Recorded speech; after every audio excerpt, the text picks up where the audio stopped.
Relations between China and the United States will remain a major topic in 2018, but it seems the bonhomie that grew between leaders of the two sides in Mar-a-Lago and Beijing has been fading away.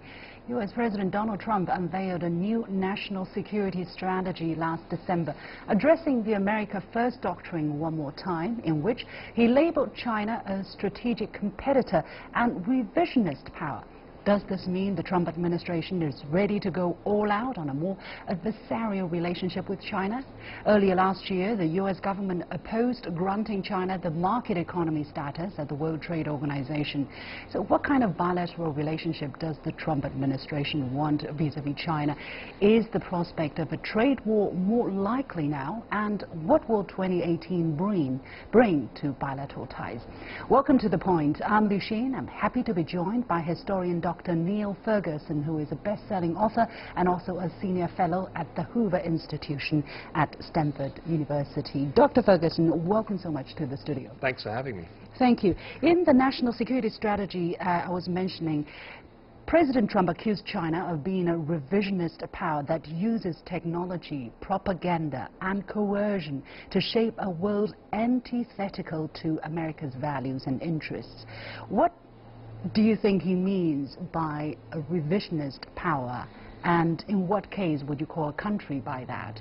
Well, I doubt very much that President Trump wrote those words. The national security strategy is much more the work of his national security advisor, H.R. McMaster.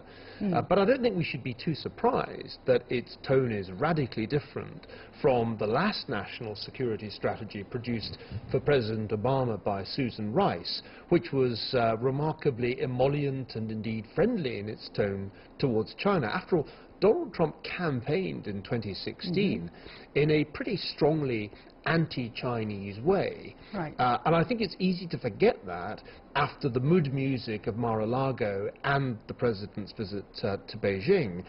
We've kind of come back to where we were in 2016 in the national security strategy. So I think it's more a return to Trumpian first principles after the mood music of last year. However, it is interesting because this word revisionist is not really used very often in international politics. We haven't heard about it for a long time. But what he really meant by that, by saying China is a revisionist, what does China want to rewrite?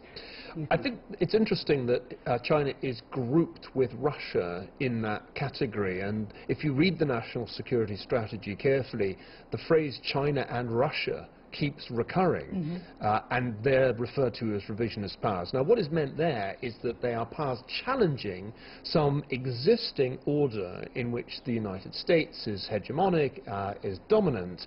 But of course, the national security strategy isn't very specific about what exactly it is that China is seeking to revise. Indeed, the national security strategy is quite short on specifics. It doesn't get into much detail, for example, on the once very contentious issue of the South China Sea. It talks about North Korea as a rogue regime, along with Iran, that poses a threat to international order. But again, it's quite light on detail as to what exactly is to be done about North Korea. So I think the use of the term revisionist is rather casual, and this document doesn't really tell us what precisely it is that China wants that the United States is going to deny it. However, it is pretty clear, I think, the framework or the guiding principle is there, that China is seen, is elevated in the level of competition or rivalry in the eyes of the United States. Looking at 2018, do you think the tide is turning on bilateral ties, that we likely see more friction, more conflict between the two countries? It's possible, but one has to be very careful about making any prediction about the Trump presidency, because we've seen in the course of 12 months the president can change direction with 140 characters in a single tweet.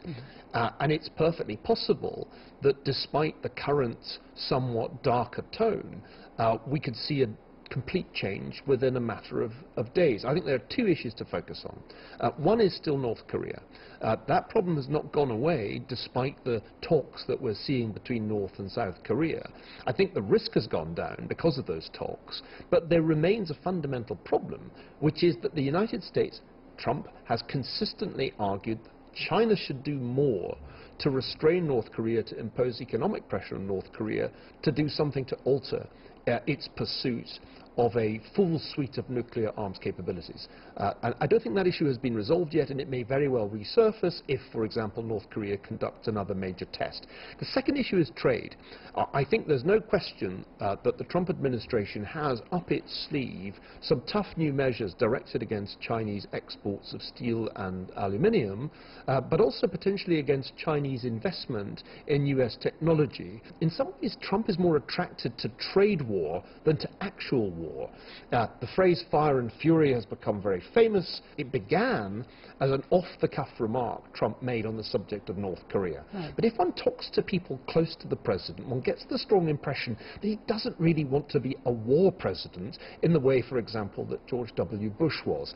A trade war president maybe, and I expect there to be more action on that front than on, say, the North Korean military front.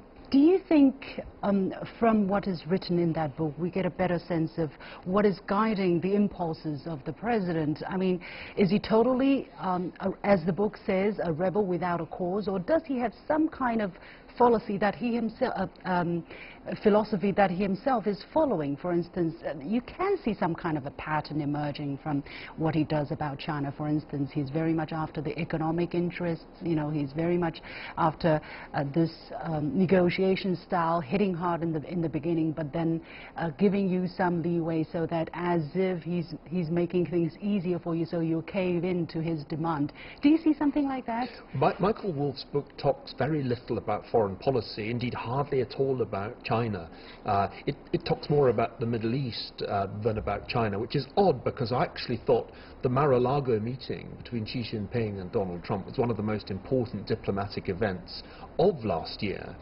So I'm not sure that book is a good guide to what Trump's foreign policy is all about. I've been somewhat constructive about Trump's foreign policy, partly because I thought that President Obama's foreign policy was quite unsuccessful, both in East Asia and in the Middle East. And I think in two respects, Trump did not have a bad year in 2017. Mm-hmm. Number one, he was able to bring together anti-Iranian forces in the Middle East, extending from Israel right away across to Saudi Arabia, and achieve at least some kind of a reversal of his predecessor's policy on Iran. On East Asia, I think he did... You think that was a progress? I think it was, yeah, because I think the Obama administration's experiment with being essentially friendly to Iran did not succeed. Indeed, I think it was a major mistake to do a nuclear deal with Iran that left them free to pursue non-nuclear efforts as far afield as Yemen, Lebanon and Syria. So I think it was right to change that policy, because I think the policy of the Obama administration in the Middle East was an epic fail. But I think on East Asia there was also something positive to report. Most people in Beijing back in 2015-16 regarded the Obama administration's pivot to Asia as a failure too. What did Trump do? Well, he began by playing very hardball, the famous Taiwan call, but then he toned it down. And I actually thought that at Mar-a-Lago he did a pretty good job in terms of personal diplomacy and established a better rapport with Xi Jinping than President Obama ever did. But the key issue that came up last year was North Korea. And repeatedly the president said to China, you need to do more, and I don't think he really got the kind of response that he was looking for. So by the end of last year, we were in a somewhat inconclusive state. A relationship had been established between Trump and Xi Jinping, but I don't think concrete results had really come from it. And that's why I think, beginning in December, the administration decided to take a much tougher line, both on geopolitical issues and on economic issues. And you think what we are seeing now, the kind of talks between the North and the South, is the result of this kind of tough man policies of President Trump? It's very hard to say, because it's hard to understand exactly what goes through the mind of Kim Jong-un, one of the most unpredictable actors on the international stage. But I don't think one can say that Trump's failed. I think he's done a better job on North Korea than Obama did, because Obama, remember, left office saying that North Korea was still 4 or 5 years away from having intercontinental ballistic missiles and miniaturized nuclear warheads. It turned out that North Korea was 5 months away from having that kind of technology. So the Obama administration did very badly in North Korea, and I think what you could see happening last year at the UN Security Council was a tougher American line in cooperation with China, increasing the pressure on North Korea. Those sanctions became much more serious, and guess what? Now North Korea is talking to South Korea. So there may well be some causal connection there. I certainly give Trump higher marks on this issue than I would give Obama.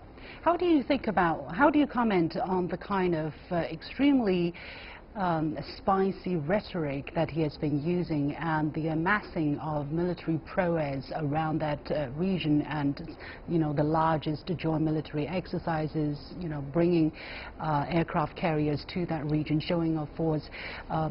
Isn't that making the risks of miscalculation of some kind of military conflict on the peninsula much higher? Well, the way I see this is by analogy with the Cuban Missile Crisis back in the early 1960s, when John F. Kennedy was confronted with the prospect of nuclear proliferation to the island of Cuba.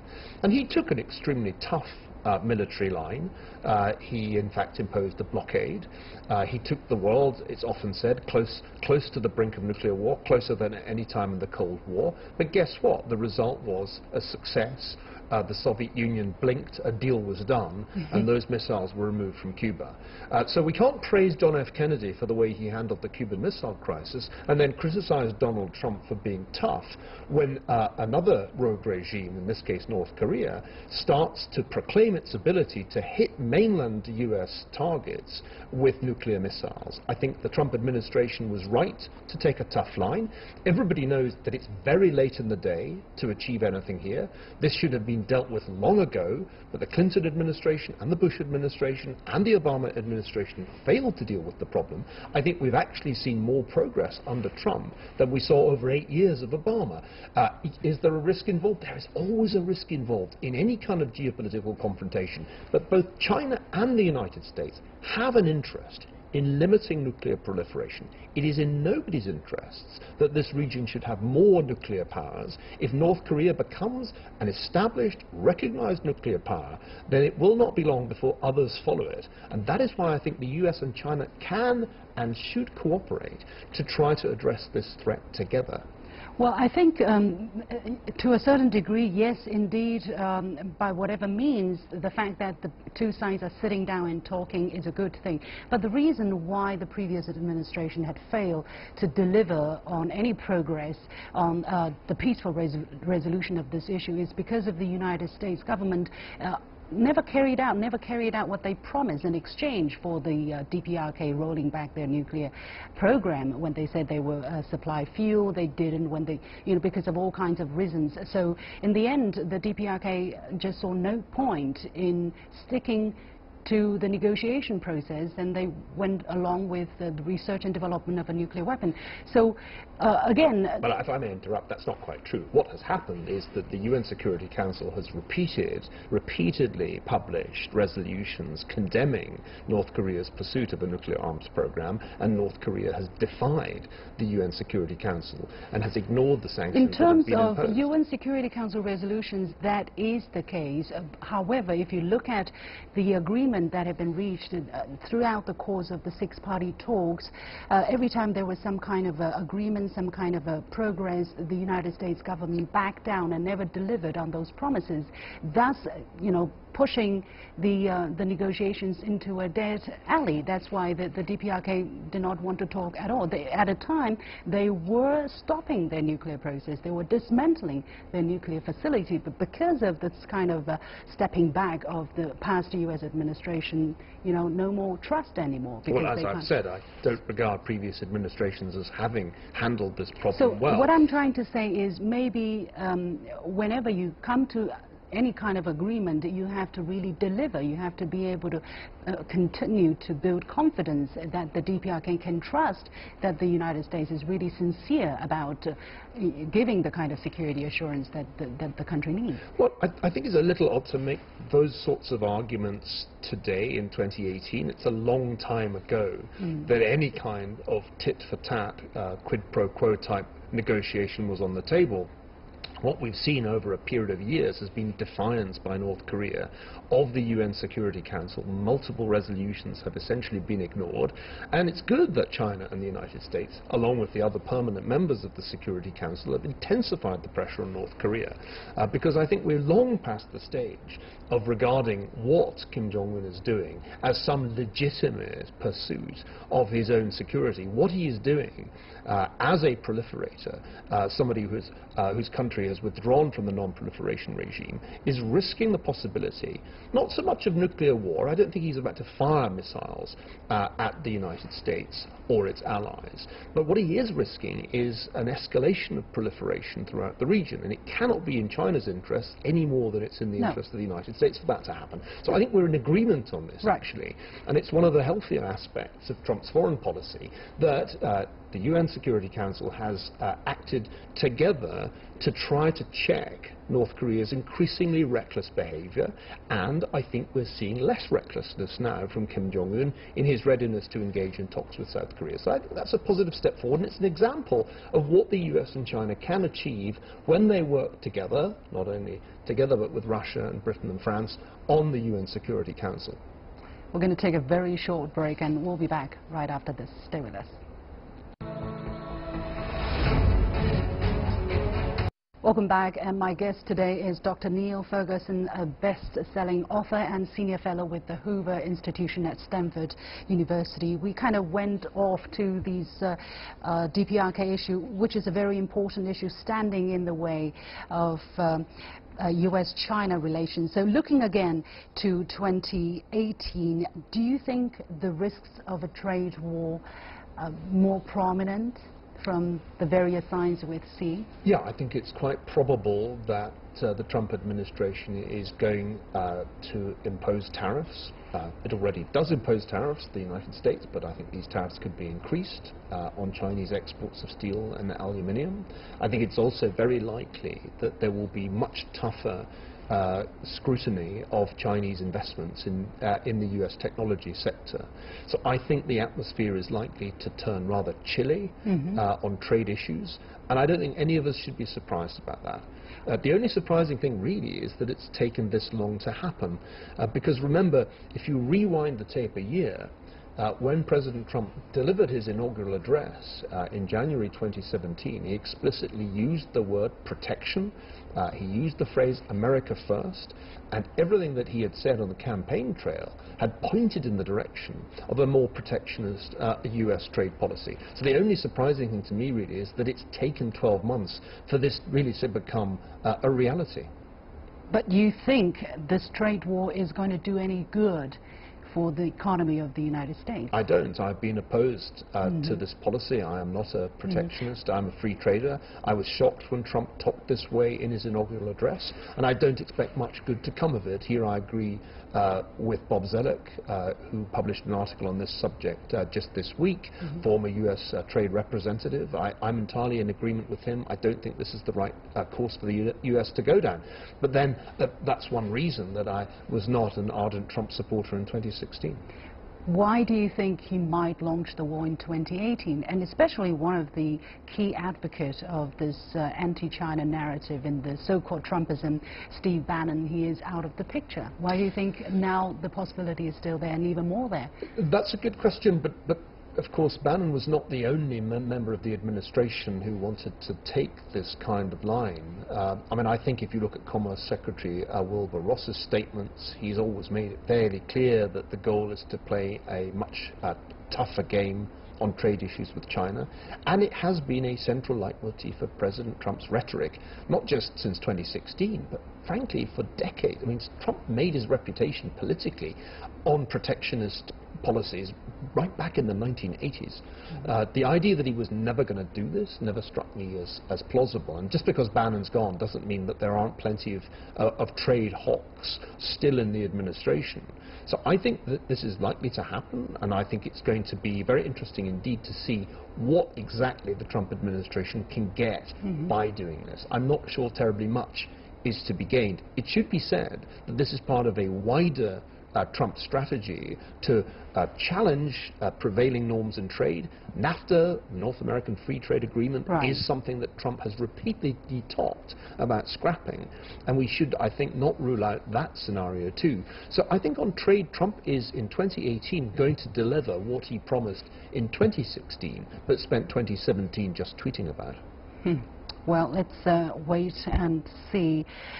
You have just published this book that's called The Square and the Tower on networks and power from Freemasons to Facebook. It's a very interesting title about, and very interesting book, I find. I haven't read it in full, but is it relevant, do you think, in today's US-China relations, especially in the digital age? Absolutely. One can't really understand world order today without recognizing the enormous importance of giant online social networks. And Facebook is just the latest of many social networks that have played a hugely important role in history.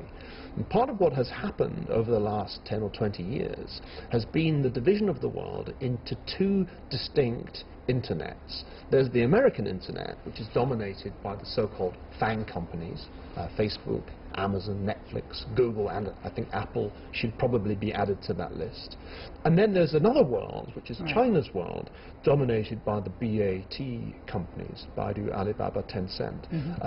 There's no other internet. The Europeans don't have one, the Russians barely have one. There are really two distinct worlds in cyberspace now. And this creates an extraordinary state of affairs. Because these companies collectively know more about the Earth's population than any governments. And in the United States, I think there is an increasing tension between the power of Silicon Valley, between the power of the FANG companies, and that of Washington, D.C. and the Trump administration. Whereas what one sees in China, and I was at the Wuzhen Internet Conference, is a much closer partnership between the technology networks and the Chinese government. So it's two very different systems that have emerged, and I don't think anybody can really understand how power works in the world today without recognizing that that's the real division in the world today. Not so much a division between states, but a division between two different models of how the internet should work. And how is that affecting the relationship of the two countries, or rather maybe in your narrative, the relationship of the two peoples? I think in two different ways. Because of the way that networks work, in democracies, the existence of giant online social networks tends to lead to a kind of polarization. Because the network encourages fake news and extreme views. We saw that very clearly in 2016 in the US election, but it was also true in the British referendum in general, on European membership. In general, more extreme opinions attract more clicks, more attention. And they don't necessarily need to be true. No. And this is, I think, an extremely disruptive phenomenon for nearly every democracy in the world.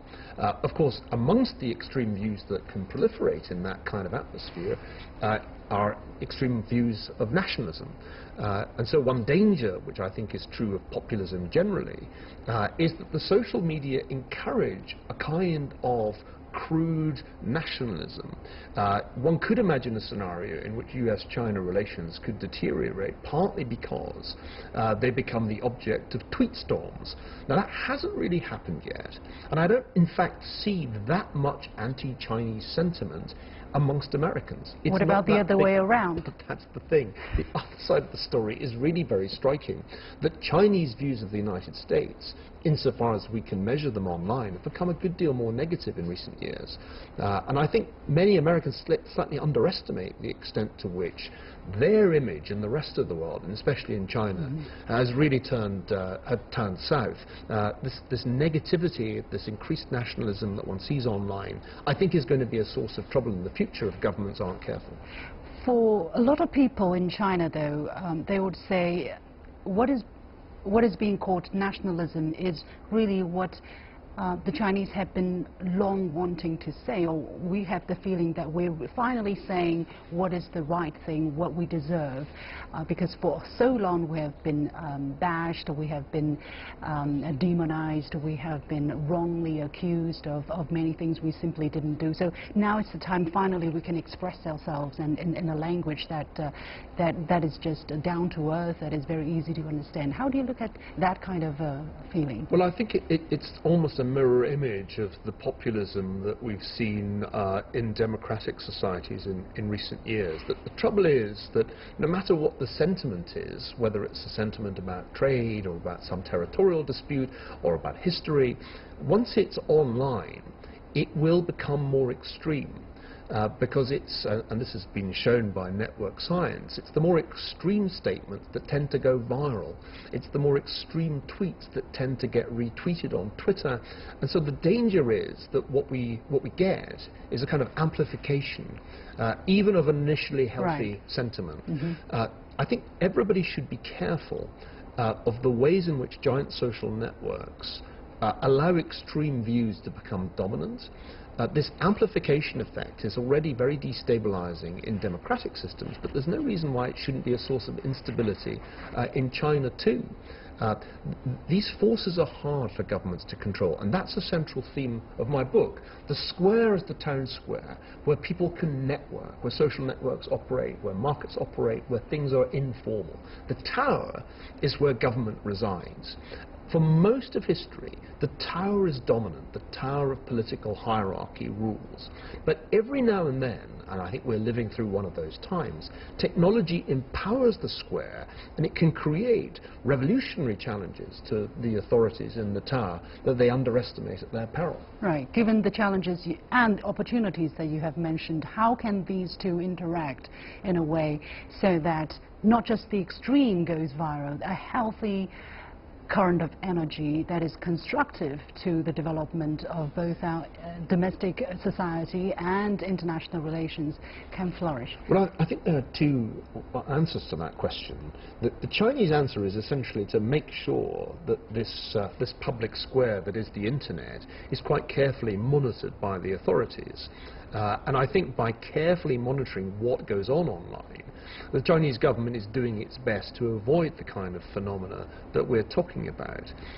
The alternative answer, which I think is the American answer, is essentially to allow as much to happen on cyberspace as possible and censor as little as possible. The Europeans are kind of in the middle. The Europeans would like there to be some censorship, but they'd like the technology companies to do it for them.